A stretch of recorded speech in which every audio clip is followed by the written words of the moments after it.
Good morning student. Today we will start chapter number 2 linear equation in one variable. At first हम क्या linear equation in one variable का मतलब समझेंगे पहले, जो कि क्लास में भी मैं ऑलरेडी आपको करा चुकी हूँ, बट बहुत सारे बच्चे नए हैं तो इस वजह से मैं ये जो है दोबारा से आपको ये स्टार्टिंग से करवा रही हूँ। ये चैप्टर एक एक्सरसाइज ऑलरेडी हमने की है बट इसको कंटिन्यू करते हैं स्टार्टिंग से, ठीक है। Linear equation in one variable. तो लीनियर इक्वेशन होती क्या है, यहाँ हमारे पास हम दो मतलब समझेंगे कि लीनियर क्या वर्ड है। ये हमारे पास linear equation in one variable, ठीक है। अब देखो हम क्या देखते हैं, सबसे पहले हम वेरिएबल का मतलब देखते हैं। वेरिएबल क्या है, जो अल्फाबेटिकली लेटर्स जैसे X Y Z L M N P Q इस तरीके से जिनकी वैल्यू इक्वेशन के अंदर अकॉर्डिंग टू स्टेटमेंट चेंज हो जाती है, जो वरी करती है, यानी कि जो वैल्यू चेंज हो जाएगी आपकी, उसको आप वेरिएबल बोलते हो। वो अल्फाबेटिकली में होंगे, जैसे कि एक्स है, वाई है, जेड है, इस तरीके से आपके अल्फाबेटिकली जो भी लेटर्स होते हैं तो वो आपके वेरिएबल कहलाते हैं। और इन सब की value according to situation, according to question change होती है। तो चेंज होती है तो हम इनको वेरिएबल कहते हैं, ठीक है। कांस्टेंट क्या होता है, ये हमारे वेरिएबल हैं, ठीक है, वेरिएबल्स हैं ये सारे। कांस्टेंट जो है, कांस्टेंट हमारी वो वैल्यू होती है जो चेंज नहीं होती है, जैसे कि न्यूमेरिकल वैल्यूज होती हैं हमारी। तो हम देखें कांस्टेंट जो हमारा है वो है कांस्टेंट वैल्यू, जो कांस्टेंट रहता है, सेम रहता है, वो कभी भी बदलता नहीं। जैसे कि न्यूमेरिकल वैल्यू न्यूमरल होते हैं आपके, फॉर एग्जांपल जैसे 1 है, 2 है, 3 है, 4 है, 5 है, ये सारी न्यूमेरिकल वैल्यूज, तो ये वैल्यूज आपकी कांस्टेंट वैल्यूज कहलाती हैं। अब मैं एक इक्वेशन का एग्जांपल ले लेती हूँ, जैसे कि 2x माइनस 1 ये है हमारे पास। तो यहाँ आप देखिए वेरिएबल क्या है, ये जो x है ये आपका वेरिएबल है, ठीक है। ये 1 क्या है, एक कांस्टेंट वैल्यू है, और इस x के साथ मल्टीप्लाई होके ये 2 जो आया हुआ है ये आपका कहलाएगा कोफिशिएंट, ठीक है, ये आपका कोफिशिएंट कहलाएगा। तो यहाँ हमारा वेरिएबल का मतलब हमें समझ में आया जो ये है। और वन वेरिएबल का मतलब क्या होता है कि उसमें एक ही वेरिएबल हो। जैसे अब ये इक्वेशन थी 2x माइनस 1, यहाँ पे हमारे पास जो है वेरिएबल एक ही है, यानी x का ही यूज किया है मैंने, कहीं पे दो वेरिएबल्स का यूज नहीं किया कि मैंने y भी ले लिया z भी ले लिया, तो मैं केवल एक ही वेरिएबल का यूज कर रही हूँ। तो यहाँ से वन वेरिएबल हमें शो होता है कि क्या होता है, ठीक है। लीनियर इक्वेशन, अब मैं बात करूंगी लीनियर इक्वेशन की। लीनियर इक्वेशन का क्या मतलब होता है, कोई भी इक्वेशन, जैसे ये अलजेब्रिक एक्सप्रेशन, ये कोई इक्वेशन है, यहाँ हमारा जो वेरिएबल है उसकी पावर अगर 1 होती है, उसकी डिग्री, पावर मतलब हम उसको डिग्री भी कह सकते हैं, डिग्री यानी कि इस इक्वेशन के अंदर जो वेरिएबल है उसकी हाईएस्ट पावर जो है ना, उसको हम डिग्री कह देते हैं। कि इक्वेशन के अंदर, एक अलजेब्रिक एक्सप्रेशन के अंदर जो हाईएस्ट पावर होती है उसको हम डिग्री बोलते हैं। तो इस एक्स की डिग्री या पावर जो भी हम कहें तो वो हमारे पास 1 है। तो किसी की पावर या डिग्री जो है वो 1 होती है तो वो लीनियर इक्वेशन बनती है, जैसे कि 3x + 5। तो ये हमारी linear equation in one variable बन रही है। देखो वेरिएबल एक यूज हो रहा है और इसकी डिग्री जो है वो 1 है, पावर जो है वो 1 है। तो ये हमारा इस चैप्टर का नेम हमें पता होना चाहिए कि इसका मतलब क्या है, कि हम इस चैप्टर में क्या पढ़ेंगे। तो हम इस चैप्टर के अंदर लीनियर इक्वेशन पढ़ेंगे जो कि 1 वेरिएबल्स की होंगी। In higher classes, in class 9th and 10th आप लोग जो है linear equation, quadratic equation, cubic equation भी पढ़ेंगे और वहां पे 2 वेरिएबल्स में भी पढ़ेंगे। लेकिन अब 8th क्लास में आपके पास इस चैप्टर में सिलेबस में लीनियर इक्वेशन इन 1 वेरिएबल है। वेरिएबल 1 हो गया, देखो यहाँ पे वेरिएबल एक ही यूज हो रहा है और इसकी डिग्री 1 है तो ये लीनियर कहलाएगी।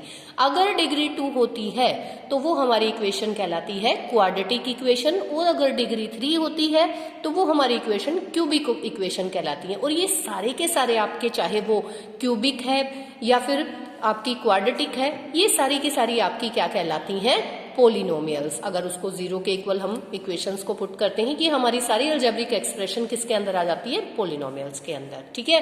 तो ये मैं इसका मतलब एक बार समझाना चाह रही थी, तो ये मैंने बता दिया है आपको। अब हम आ जाते हैं एक्सरसाइज 2.1 पे। देखो बच्चों, ये हमारी 2.1 एक्सरसाइज है जहां हमें क्या करना है, सोल्व द फॉलोइंग इक्वेशंस। आपको इक्वेशंस को सोल्व करना है, तो हम इक्वेशंस को सोल्व करेंगे, कोई प्रॉब्लम नहीं है, इक्वेशन को इजीली सोल्व करेंगे। आपने 6th और 7th क्लास में भी इक्वेशन सोल्व की है, आप लोगों को पता है लेफ्ट इक्वल टू के इधर वाला आपका राइट साइड होता है और इधर वाला लेफ्ट साइड होता है, ठीक है, लेफ्ट हैंड साइड और राइट हैंड साइड, ठीक है बेटा। देखिए x minus 2 is equal to 7 है, तो क्या करना है मुझे, combining like term. Like term कौन सी है, कांस्टेंट के साथ कांस्टेंट जो है वो लाइक टर्म बन रही है और x एक वेरिएबल है, तो आप x को तो यहीं रखेंगे और 7 के पास ले जाएंगे 2 को। तो ये देखो, ये माइनस का 2 है, तो यहाँ जब आप प्लेस चेंज करते हो, पहले भी मैंने आपको बता रखा है भाई, लेफ्ट से राइट पे जाते हो या राइट से लेफ्ट हैंड साइड पे आप लोग जाते हो तो क्या होता है, साइन चेंज हो जाता है। जो माइनस का है वो देखो प्लस का बन गया, कोई अगर माइनस का होता है तो वो प्लस का बन जाता है, प्लस का अगर होता है यहाँ पे 2 तो यहाँ आके माइनस का, और अगर मल्टीप्लाई में होता तो डिवाइड में चला जाता, और अगर डिवाइड में होता तो मल्टीप्लाई में। तो ये हमारा अपोजिट ऑपरेशन हो जाता है, ठीक है। अब x is equal to 7 plus 2 9 हो गया, तो x की वैल्यू जो हमारी 9 आई है, ये हमारे पास हो गया इसका आंसर, ठीक है। इस तरीके से हमें इक्वेशन को सोल्व करना है। देखिए बच्चों, ये हमारा सेकंड क्वेश्चन भी मैंने इस तरीके से सोल्व किया, बिल्कुल सेम एज इट इज है, तो आप लोग इनको सोल्व कर सकते हैं। बाकी फोर्थ क्वेश्चन देखिए, थोड़ा सा डिफरेंस है इसके अंदर, क्या कि ये हमें फ्रैक्शन में गिवन है, तो कोई प्रॉब्लम नहीं है, बिल्कुल सेम उसी पैटर्न से हम लोग चलेंगे कि देखिए x को मैं यहीं रखूंगी और 17/7 माइनस 3/7 मेरे को करना है, क्योंकि देखो ये एक फ्रैक्शन था, इसके पास इस वाले फ्रैक्शन को लाएंगे, यहाँ पे ये पॉजिटिव है तो इधर आके ये नेगेटिव हो जाएगा। तो x इज इक्वल टू, अब इसका एलसीएम ले लेते हैं। देखो ये 7 है, वैसे लेने की जरूरत नहीं होती जब डिनोमिनेटर सेम होता है, लेकिन फिर भी मैं आपको लेके बता देती हूँ। देखिए इस तरीके से, तो यहाँ पे 17 माइनस 3 इट मीन्स 14/7 आपका रहेगा। 7 1 जा 7, इसको सिंपलेस्ट में भी लाना होता है, 7 2 जा 14, तो x की वैल्यू आपकी जो है वो 2 आ जाएगी, तो ये हमारा आंसर हो जाएगा x इज इक्वल टू 2, ठीक है। ऐसे ही जो है क्वेश्चन नंबर 5th है, बहुत इजी है आपका। देखिए 6x इज इक्वल टू 12, तो x जो है वो आपका क्या रहेगा, देखो 5th क्वेश्चन में 6x इज इक्वल टू 12 है, तो x is equal to 12/6, it mean 6 1 जा 6 6 2 जा, तो x की वैल्यू आपकी 2 हो गई, ठीक है। ऐसे ही फिर ये 5th क्वेश्चन है आप लोगों का। इस तरीके से ही जो है हम यहाँ पे 6th क्वेश्चन को सोल्व करेंगे। t/5 इज इक्वल टू 10 है, so t is equal to 10 into 5 हो जाएगा, क्योंकि 5 डिवाइड में है, सो ये मल्टीप्लाई में हो जाएगा आपका 50, ठीक है। ऐसे ही 7th क्वेश्चन देखो, 2x/3 है, तो 2 देखो यहाँ मल्टीप्लाई में, 3 डिवाइड में, तो यहाँ मैं लाऊंगी तो 3 मल्टीप्लाई में चला जाएगा 2, यानी कि कोई फ्रैक्शन है तो वो फ्रैक्शन जब इक्वल टू के लेफ्ट से राइट पे जाता है तो वो रेसिप्रोकल हो जाता है, इट मीन्स 3/2 मैं उसको लिखूंगी, 2 1 जा 2, 2 9 जा, एंड 9 3 जा 27 is the answer for this. अब देखिए बेटा, क्वेश्चन नंबर 8 है 1.6, y is equal to this, तो हम क्या करेंगे, 1.6 मल्टीप्लाई 1.5 करेंगे इज इक्वल टू y, इनकी मल्टीप्लीकेशन करेंगे, 15 6 जा 90 की 0 9 हमारे पास कैरी हुआ है, 15 1 जा 15 और 9 240। एक बार मैंने केवल मल्टीप्लाई कर लिया है, तो अब देखो डेसिमल कहाँ आएगा, 1 एंड 2, आफ्टर डेसिमल यहाँ पे 1 डिजिट था, यहाँ पे भी 1 डिजिट था, तो 2 डिजिट के बाद हम जो है इसका लगा देंगे, तो it means y is equal to 2.4 answer हो जाएगा। यहाँ पे मैं 9th क्वेश्चन है, ये भी बड़ा इजी है, देखो 7x is equal to 16 plus 9 हो जाएगा बेटा।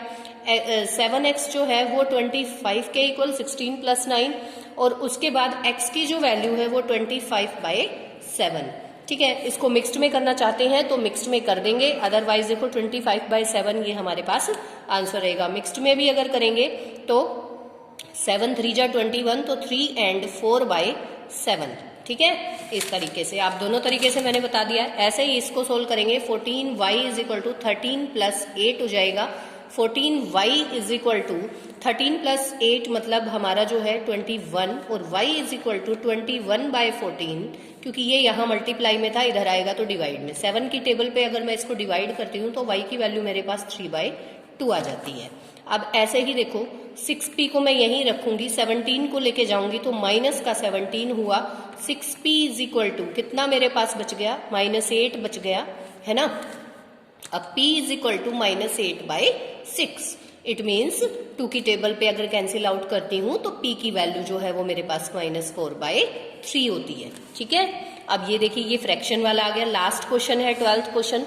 तो इसमें हमें क्या करना है, x/3 को मैं एज इट इज रखूंगी 7 डिवाइड बाई 15 माइनस 1/1। तो x/3 is equal to 15 LCM हो गया 7 माइनस 15।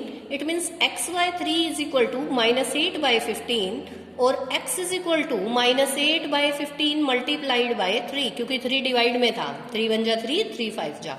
इट मीन्स x की वैल्यू मेरे पास जो है वो आ जाएगी -8/5। ठीक है, तो इस एक्सरसाइज में हमारे पास 12 क्वेश्चंस हैं। आई होप आपको ये सारे क्वेश्चन बड़े अच्छे समझ में आए होंगे। अगर फिर भी आपको कोई डाउट है तो आप मुझे कॉल कर सकते हैं और अपना डाउट क्लियर कर सकते हैं। ओके बेटा, थैंक यू।